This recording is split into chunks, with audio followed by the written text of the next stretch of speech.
Welcome sa ating bagong paghimay sa kasaysayan. Alam nyo, kapag pinag-uusapan natin yung pakikipaglaban natin para sa kalayaan, madalas ang unang pumapasok sa isip natin ay yung mga revolusyonaryong sumusugod, sumisigaw, iniwawasiwas yung mga itak nila sa gitna ng labanan, di ba? Pero teka lang, sa likod ng lahat ng ingay at usok ng mga kanyon na yan, may isang napakatahimik na grupo.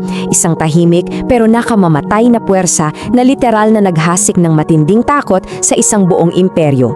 Isang pangkat kung saan isang bala lang tumba ng kalaban. Sila yung tinatawag na Tiradores de la Muerte or the Marksmen of Death. Sino ba talaga itong mga elite snipers na to at bakit sila naging pinakamalaking bangungot ng mga Amerikano noon? Okay, basagin muna natin yung nakasanayang stereotype ng Rebolusyong Pilipino. Kasi madalas naiisip natin na medyo magulo, harapan at kulang sa armas yung mga ninuno natin, di ba? Pero iba yung realidad ng unit na to. Sila ay tahimik, kalkulado, nakakakubli. Imbes na sumugod ng walang plano at sumigaw, ginamit nila yung mismong katahimikan bilang pinakamalakas nilang sandata. Game changer talaga ito sa kung paano natin nakikita ang mga taktika noong panahon ng digmaan. So saan ba nagsimula ang lahat ng ito? Hindi to aksidente ha, at hindi rin to basta-bastang naisip lang dahil kailangan. Ang grupong ito ay isang napaka-ambisyosong proyekto na brainchild mismo ni General Antonio Luna noong 1898. Na-realize kasi ni General Luna na, hey, hindi sapat ang puro tapang lang para manalo laban sa isang mas makabagong kalaban. Kailangan natin ng mga sundalong may sobrang natatanging husay at yung may kakayahang gumalaw na parang mga multo. At para matupad yung vision na yan, itinayo niya ang Akademya Militar sa Malolos. Kasi hindi lang basta matapang na mandirigma ang hanap ni Luna eh. Dinedemand niya na magkaroon ng isang hukbong may mahigpit na European style na disiplina. Kaya ang akademyang ito ang naging ultimate na salaan. At nangyari ang matinding salaan talaga. Pinili nila yung pinakamagagaling, yung absolute best mula sa iba't ibang probinsya para lang mahanap yung mga karapat-dapat na mapabilang sa sobrang exclusive na unit na to. Ngayon, ang talagang nakakabilib dito ay yung pamantayan nila para makapasok. Hindi siya madali. Unang-una, kailangan mo ng pambihirang talas ng paningin. Pangalawa, at siguro ito yung pinakamahirap, kailangan mo ng kompletong pagkontrol sa emosyon. Ibig sabihin, kailangan mong manatiling kalmado kahit nagkakagulo na yung paligid mo at may mga bala nang nagliliparan sa mukha mo. At pangatlo, yung master level na paggamit ng kapaligiran at camouflage. Isipin niyo yun, ginagawa na nila yung napaka-advanced na konsepto ng modern sniping at pagiging palihim bago pa man ito maging global standard sa mga militar. Asting, di ba? At dito natin makikita kung gaano kalaki yung naging tactical advantage nila kumpara sa karaniwang tropa. Kasi habang yung karaniwang kawal ng katipunan ay umaasa sa mga lumang Remington o kaya naman ay puro itak para sa malapitang labanan, itong mga tiradores natin ay armado ng mga modernong Spanish Mauser rifles. Yung Mauser, kilalang-kilala yan sa pagiging super accurate kahit sa malayong distansya. Ibig sabihin, kaya nilang itumba ang kalaban nang hindi man lang nalalaman ng kalaban kung saan nanggaling yung putok. Pero teka, paano ba sila naging ganoon kagaling? May isang nakakagulat at medyo ironic na twist sa kasaysayan natin dito. Yung advanced training nila sa pasensya at matalinong paggamit ng terrain, galing mismo yan sa mga veteranong Pilipinong opisyal na dating nagsilbi sa hukbong Espanyol. Ginamit nila yung mismong kaalaman na nakuha nila mula sa mga dating mananakop para ituro sa mga tiradores kung paano maging perpektong multo sa battlefield laban naman sa mga bagong dayuhang kalaban.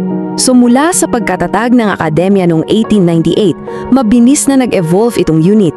Unti-unting tumaas yung tensyon hanggang sa dumating tayo sa isa sa pinakatanyag at pinakamadugong laban nila, ang labanan sa Quingwa noong April 23, 1899. Dito na nila ipapakita sa buong mundo kung gaano talaga kalupit at kaepektibo yung mga naging pagsasanay nila. Sa gitna ng mainit at nakakabinging sagupaan sa Quingwa, may isang putok na umalingaw-ngaw. Isang solong bala mula sa isang sniper ng tiradores. At yung balang yun, tumama at nagpapabagsak sa isa sa pinakamagaling at pinakamataas na opisyal ng Amerika, si Colonel John M. Stotzenberg. Isang bala, isang napakalaking kawalan para sa kabilang kampo. Ang pinakamahalagang takeaway natin dito ay yung naging ripple effect nung naging isang asasinasyong yon. Kasi ang pagkamatay ni Stotzenberg, hindi lang siya basta pagkawala ng isang lider eh. Nagdulot talaga to ng matinding takot at demoralisasyon sa hanay ng mga tropang Amerikano. Pinwersa nito yung mga dayuhan na harapin ang isang nakakagulat na realidad. Na-realize nila, eka, Hindi tayo nakikipaglalaban sa mga disorganisadong rebelde lang. Hindi. Nakikipaglalaban sila sa mga highly professional at dedikadong mandirigma. Ngayon, gusto kong pag-isipan ninyo itong mabuti. Kung ganito sila kalupit at kung ganito sila kaepektibo na nakapagpabagsak ng napakataas na opisyal, bakit sila tinawag na lihim na unit?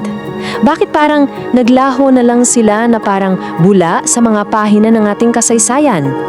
Ang malungkot na sagot dyan ay nakaugat sa isang malagim na trahedya.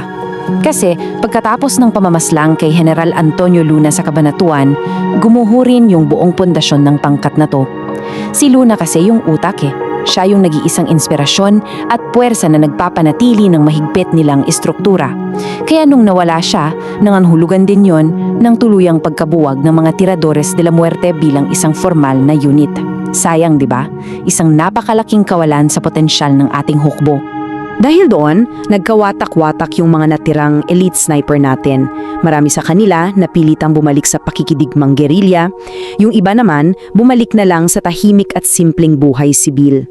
Yung mga particular na taktika nila, yung mga naging kabayanihan nila sa field, hindi man lang naisulat sa mga standard na textbook na binabasa natin sa mga eskwelahan ngayon. Sila ay naging literal na mga anino na lamang ng ating kasaysayan. Pero, hindi natin dapat kalimutan yung pinakamahalagang aral na iniwan nila para sa atin, na ang talino at disiplina ay kasing halaga ng tapang. Ipinakita sa atin ng mga tiradores na ang tunay na kabayanihan hindi laging masusukat sa kung gaano kalakas yung sigaw mo habang sumusugot ka sa labanan. Minsan, ang pinakamalaking sakripisyo para sa bayan ay ginagawa sa pamamagitan ng tahimik na disiplina, matinding pasensya at malalim na katalinuhan. Sila yung mga anino na tahimik na nagbantay sa ating bandila noong mga pinakamadilim na oras. Kaya bago natin tapusin ang paghimay na ito, iiwan ko kayo ng isang tanong.